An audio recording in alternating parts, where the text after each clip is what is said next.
নমস্কার, জয় শ্রীকৃষ্ণ, রাধে রাধে। দেবী দুর্গা তো চলে আসলো। আলুর পরোটা করছি, একদম সিম্পল। আদা জিরা ধনে পাতা একটু রসুন ঘষে দিয়ে আলুর পরোটা। কেন বাদাম টাদাম দিলে খেতে চায় না, সেটা বাজারে খেয়েছিল। নুন চিনি তেল দিয়ে আটাটা মেখে নিচ্ছি, ময়দা নেই তাই আটা দিয়ে বেশিরভাগ করি পরোটা। এর মধ্যে তো নুন মিষ্টি আদা জিরা বাটা দিয়েছি, ধনে পাতা দিয়েছি, চিনি দিয়েছি, আদা দিয়েছি, বাদাম টাদাম দিইনি।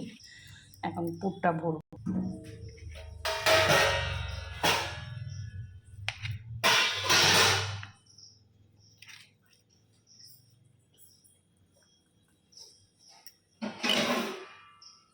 লাগবে এটা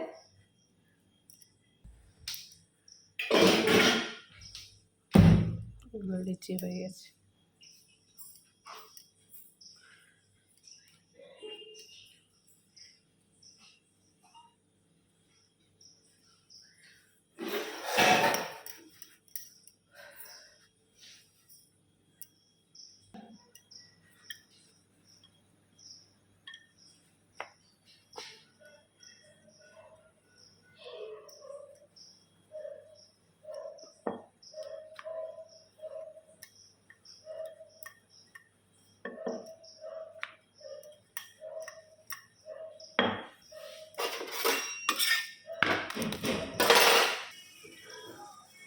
আলুর পরোটা কি সুন্দর ফুলতে।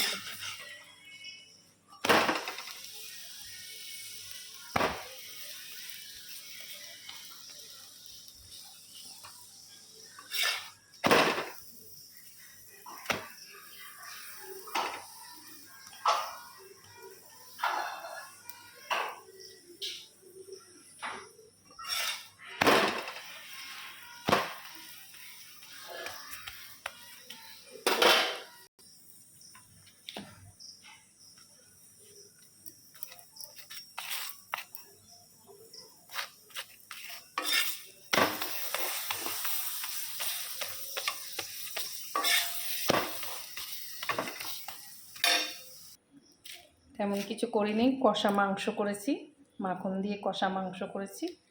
আর আলুর পরোটা রসুন দিয়ে করেছি, কেন দেখাতে পারিনি, সব কিছু দেখানো যায় না। কষা মাংস, আলুর পরোটা, রাত্রের ডিনার কিন্তু এটা। আর মিষ্টি, আমার একটা মেয়ে আছে নূপুর বলে, আমার তো 3টা মেয়ে, আরও একটা মেয়ে আছে, 4টা মেয়ে। ও মিষ্টি নিয়ে আসছে। একটা পূজা আসছে, তো অনেক দিন আসেনি, খালি হাতে আসবে, তাই আমার জন্য মিষ্টি নিয়ে আসছে নূপুর বলে, মামি ডাকে আমাকে। হয়ে গেছে মিষ্টি। আমাদের ইন্ডিয়ার খড়গপুরের মিষ্টি রসগোল্লা বিশেষ করে দারুণ খেতে। কখনো আপনারা যে দূর দূরান্ত থেকে ঘুরতে আসেন ই করতেন, আমাদের খড়গপুরে তালবাগিচার থেকে রসগোল্লা খেয়ে যাবেন, এত ভালো, এত টেস্ট চিন্তা করতে পারবেন না। আমাদের ইন্ডিয়ার মিষ্টি খুব ভালো। তাহলে ভিডিওটা এখানেই শেষ করি। কেন ক্যামেরার সামনে আজকে আসবে না, কেন বলছে সবসময় তো আসতে চায় না বাচ্চারা, কি করব। সবাই যে যেখান থেকে দেখেন, দেবী পক্ষ পড়ে গেছে, সবাই দূর দূরান্ত ঠাকুর দেখতেছে। যে সবাইকে বলছি, ছোট বড় সবাইকে বলছি, সবাই সাবধানে যাবেন, আসবেন, রাস্তাঘাটে চলবেন। দিনকাল প্রচুর খারাপ, এবার বলছি সময়ও নাকি অনেক খারাপ। সবাই ঠাকুর ভালো করে দেখবেন, ধীরে সুস্থে, তাড়াহুড়ার কিছু নাই। যে কদিনে থাকুক, 5 দিন থাকুক আর 1 দিন থাকুক আর 2 দিন থাকুক, ঠাকুর সাবধানে দেখবেন আর ভালো করে দেখবেন, সবাই সুস্থ মতন থাকবেন। ভিডিওটা এখানেই শেষ করছি। আপনারা পারলে ভালো লাগলে একটা লাইক কমেন্ট শেয়ার করবেন। সবাই ভালো থাকবেন।